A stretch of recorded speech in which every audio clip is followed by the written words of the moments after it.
بسم اللہ الرحمن الرحیم كدأب آل فرعون والذین من قبلهم كذبوا بآیاتنا فأخذهم اللہ بذنوبهم واللہ شدید العقاب۔ ان کا انجام ویسا ہی ہوگا جیسا فرعون کے ساتھیوں اور ان سے پہلے کے نافرمانوں کا ہو چکا ہے کہ انہوں نے آیات الہی کو جھٹلایا۔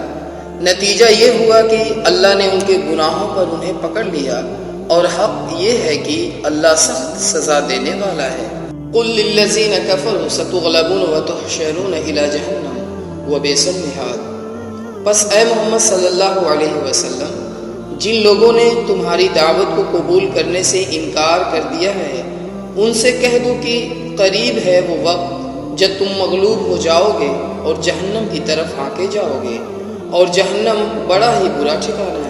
قد كان لكم آية في فئتين التقتا فئة تقاتل في سبيل الله وأخرى كافرة يرونهم مثليهم رأي العين والله يؤيد بنصره من يشاء إن في ذلك لعبرة لأولي الأبصار۔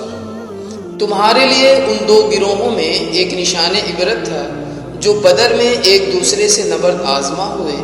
ایک گروہ اللہ کی راہ میں لڑ رہا تھا اور دوسرا گروہ کافر تھا۔ دیکھنے والے بچس میں سر دیکھ رہے تھے کہ کافر گروہ مومن گروہ سے دو چند ہے، مگر نتیجے نے ثابت کر دیا کہ اللہ اپنی فتح و نصرت سے جس کو چاہتا ہے مدد دیتا ہے۔ دیدہ بینا رکھنے والوں کے لیے اس میں بڑا سبق پوشیدہ ہے۔